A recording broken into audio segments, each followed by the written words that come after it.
আসসালামু আলাইকুম এভরিওয়ান। আশা করি আপনারা সবাই ভালো আছেন। আল্লাহর রহমতে আমরাও ভালো আছি। তো আমরা এখানে ঘুরতে যাচ্ছিলাম।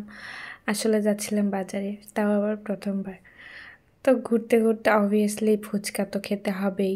তাই চলে গেলাম আর পুলিশ প্লাজার একটা রেস্টুরেন্ট না, এটা একটা ফুচকারি শপ, যেটা কিনা সবাই খাইছে। যারা বগুড়াতে থাকো তারা খাইছে সবাই। ফুচকা তো খেতেই হবে, অনেক স্পেশাল না ফুচকাটা সব মেয়েদের।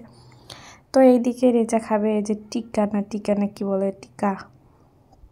তো ওইটা আমার অতটা পছন্দ না, তাই ও খাচ্ছিল, আমি দাঁড়িয়ে দাঁড়িয়ে দেখতেছিলাম। আসলে চারিদিকে খুব সুন্দর লাগতেছিল, তাই আর কি রাস্তাতে একভাবে দাঁড়িয়েছিলাম। তো তারপরে আর কি চলে গেলাম বাজারে, মাছের বাজারে। মাছের বাজারে আমার প্রথমবার যাওয়া বগুড়াতে আর কি। এটা সবাই চিনো, যারা যারা থাকছো জানো, রাজা বাজার। এটা আমার প্রথম যাওয়া। তো ভাই রে ভাই, এখানে এসে মাছের উপর থেকে মন মানসিকতা উঠে গেছে, এত বাজে বিশ্রী গন্ধ। অনেক বড় বাজার ভাই, অনেক বড় বাজার। আমরা গ্রামের মেয়ে তো, যাই হোক এখান থেকে আমরা জাস্ট একটা কাতল মাছ নিয়েছিলাম, কেননা আমাদের ফ্রিজে মাছ ছিল, ওই মাছ মাংস সবই থাকা সত্ত্বেও নেওয়া হয়েছিল, কেননা আমার শ্বশুর শাশুড়ি আসবে কালকে। আমি তো শুধু তাদের মাছ কেনার পর আসলে মাছ কাটার দোকানটা ছিল একটু সাইডে, তো ওখানে গিয়ে মাছ কাটাটা দেখতেছিলাম। দেখুন গাইস, কোনো স্পিড করে দেয় নাই, তারপরও দেখুন তারা কত তাড়াতাড়ি মাছ কাটতেছিল। আর এই মাছটাই ছিল আমাদের, এটা হচ্ছে একটা কাতল মাছ নেওয়া হয়েছিল, টাটকা টাটকা মাছ নেওয়া হয়েছিল। আর এই তো মাছের বাজার শেষে আমরা চলে গেছিলাম একটু কাঁচা বাজারে। তো সেখানে কিছু হালকা একটু কিছু নেওয়া হয়েছিল, এই যে লেবু দেন কাঁচামরিচ এইগুলাই। তো তারপর আমরা আর কি চলে গেলাম বাড়ির উদ্দেশ্যে, রওনা দিলাম।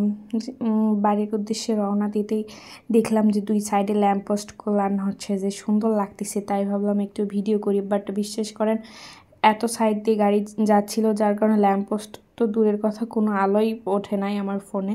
আর অতটা ভালো ক্যামেরাম্যানও হতে পারি নাই, যার কারণে আমি ভিডিও নিতে পারি নাই। তো তারপর বাসায় আসার পর আর কি, রেজা বলতেছিল টাটকা মাছ, এই মাছ দিয়ে তুমি মাছ পোলাও করো। আসলে মাছ পোলাও এখানকার সবাই বুঝবে না, বা এখানকার কেন, এখানকার তো বুঝলেও বাহিরের কেউ বুঝবে না, কেননা এইটা কেউ শোনেই না। আমি দেখছি অনেকের কাছ থেকে শুনছি। আর কিন্তু বিশ্বাস করেন ভাই, আমরা যে গ্রামে বড় হয়েছি সেইখানে এই মাছ পোলাওটা ছাড়া কখনো ঈদই সম্পূর্ণ হয় না, এটাই বাস্তব কথা। হ্যাঁ, তো তারপর আর কি, আর আমার আম্মু যখন আসে মাছ পোলাওটা করে নিয়ে আসে। আর আমার হচ্ছে যে আম্মুর খাবার আমি আশেপাশের সবাইকে খাওয়াইছিলাম, হচ্ছে যে তারা সবাই বলে এটা খায় নাই, কিন্তু সব থেকে বেস্ট একটা খাবার। তো তারপর আর কি মাখানোর ক্লিপটা নেওয়া হয় নাই, কারণ প্রথমে বাজার থেকে আসার পরপরে অনেকটা রাত হয়ে গেছিলো, যার কারণে আমি মাছটা মাখানোর ভিডিওটা নিতে পারি না, যার কারণে চুলাতে তুলে দেওয়ার পর ভিডিওটা করতে হয়েছিল। ফ্রিজ খুলে দেখি যে অনেকগুলান পটলগুলা নষ্ট হয়ে যাচ্ছে, যার কারণে পটলগুলো সাইডে হচ্ছে যে আরেকটা ফ্রাই প্যানে দিয়ে ভেজে নিয়েছিলাম, কেননা খাবারের কোনো জিনিস নষ্ট হলে একদমই ভালো লাগে না। আর আমি পটল পছন্দও করি না, রেজার অনেক পছন্দ, যার কারণে ওর জন্য পটলটা ভেজে নিচ্ছিলাম। যাই হোক গাইস, সবাই এইভাবে একটাবার হলেও মাছ পোলাওটা রান্না করে খাইয়ে দেখবেন, অনেক ভালো লাগে। যারা যারা নতুন তারা অবশ্যই ট্রাই করে দেখবেন। তো এখানে আসলে আমি রান্না করতেছিলাম মাছ পোলাওটা আমার শাশুড়ির ইয়েতে, কেননা আমার বাবা মারা বেশিরভাগ মাছ পোলাওটা মেখে রান্না করে, কিন্তু আমার শ্বশুর বাড়ির লোকজনেরা আসলে এটা বলা যায় আমার শ্বশুরবাড়ির লোকজনেরা ইন্ডিয়ার। তারা এখানে কি যেন একটা আমি একবার শুনে নিয়ে অবশ্যই আপনাদের সাথে শেয়ার করব, কেননা ওইভাবে মানে শোনা হয় নাই। বাট আমি এটুকু জানি আমার শ্বশুরবাড়ির লোকজনেরা ইন্ডিয়ান। তো তাদের রান্নাবান্না অনেকটাই আলাদা। তারা আসলে এই মাছ পোলাও রান্না করতে গেলে আগে চালটা ভেজে নেয়, আমার বেশ ভালোই লাগে। আমার শ্বশুর বাড়িতে গেলে আমার শাশুড়ি সবসময় এই মাছ পোলাওটা আমাকে রান্না করে খাওয়ায়, কেননা আমার বিশেষ করে মাছ পোলাও খেতে অনেক ভালো লাগে।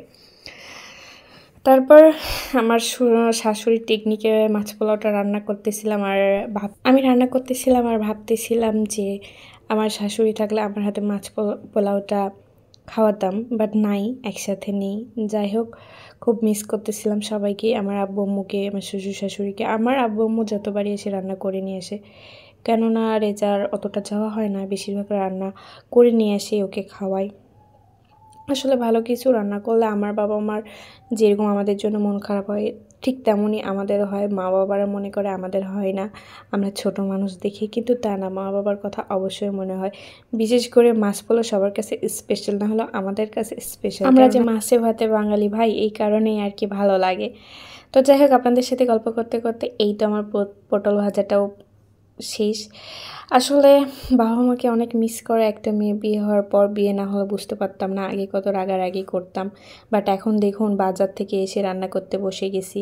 আর আগে তো রান্না করা দূরের কথা, জামাই খুলতাম না, নতুন জামাটাই খোলা হতো না। যাই হোক, তারপর এখানে আমি দুধটা চুলাতে তুলে দিলাম। আচ্ছা, তারপর এইদিকে দেখুন আমার কষানোটা প্রায় শেষের দিকে।